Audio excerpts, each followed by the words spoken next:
Race for the top four is so interesting. Tottenham could pull 6 points clear of Arsenal until later at least. Arsenal play this afternoon. Chelsea in 62 points. So if Tottenham can win, then there'll just be a 2-point gap between Chelsea and Tottenham. But of course, Tottenham would have played 2 more games than Chelsea. So maybe third spot is still up for grabs. Brighton, their opponents today in North London, sit nicely, very comfortably in 11th spot, but we're looking for a top half finish after the start they had. And Burnley, there they are, no manager, just below the relegation line, 4 points away from safety, looking for a new man.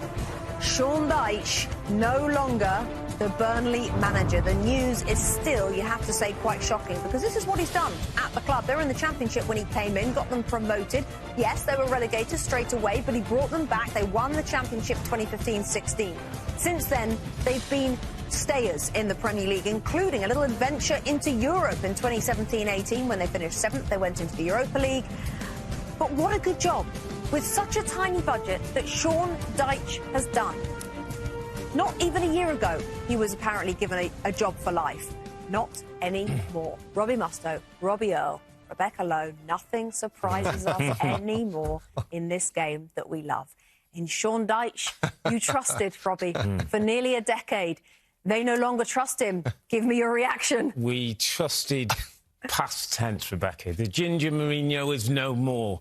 And I think the Premier League's a poor place for not having a Sean Dyche, for his humour, for his honesty, for his transparency, that he's a manager we can relate to. There's something normal about Sean Dyche that I think everybody kind of understands. And the league itself, listen, we were at the Etihad last week, saw a high-class, top-end aristocrats of football going together. But some of the best, Sir Alex Ferguson, Arsene Wenger, Jose Mourinho, Pep Guardiola, have all had to go to Turf Moor and tough it out to deal with Dyche, to know what that fight is. I think Sean Dyche, away from this league, means a loss for the Premier League. It floored you yesterday, didn't it? I mean, of all the things that I expect us to talk about this morning, it wouldn't be this man getting fired for the job that he's done. We went through the graphic, an incredible kind of performance level on, I mean, a tiny budget. We went through some numbers. Average season spend, net spend of $12.5 million. In the same period of time, a club that's been there as well is Southampton's only team that spent less dollars than that. Of course, they've sold people like Van Dijk for $100 million or whatever. So, amazing job.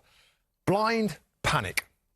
The importance of being in the Premier League to run the football club, to pay your expenses, your mortgage. There was a leveraged buyout back when ALK bought the football club. They will be desperate for the Premier League money.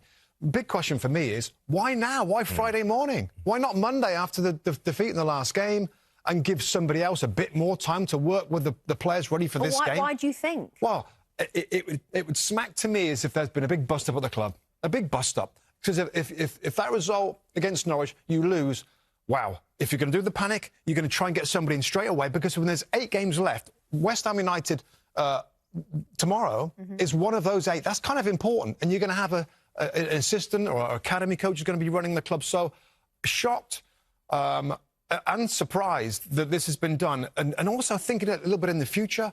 Like, if they do go down, he's done it. He's been there and done it before. He's brought them back up again. You would sense, Rob, somewhere along this journey of where we were from Monday to yesterday, we hear the news, you would sense the chairman somehow was taking the temperature of the dressing room, Rebecca. Somehow you would sense that he... I can't believe he would be a man who just make a decision off his own back. So I get a sense that Robbie says, maybe something's happened. Maybe there's been a conversation. Listen, the facts speak for themselves. Burnley have got 4 wins from 30 games. That's the fewest of anybody in the Premier League. I assume they're gambling that somebody can come in for 8 games, or there's an 8-game situation to turn things around. They've got to win probably 4 of those 8 games. The thing is, like, normally we see managers come in like Big Sam and Pulis and others that block it up a little bit and defend better and try. That's what he does. Sean Dyche, you need to resign Sean Dyche to do that. So who do they bring in? Like a Bielsa and be crazy attacking, like, which you couldn't work on that in the period of time needed. So it's just difficult to, unless there's been a problem in the dressing room, and we see tomorrow Burnley play with so much more energy and excitement, then, like, wow, maybe something wasn't right between the two. I would guess Sam's a bit too similar and down a similar vein. someone like Rafa Benitez, Rebecca, for 8 games might be able to just go into that football club and bring something different. Imagine if he kept Burnley up at the expense of Everton with Benitez. One-word answer, the ultimate gamble. Will it pay off, yes or no? No. No. Oh, the Premier League. It's the soap opera.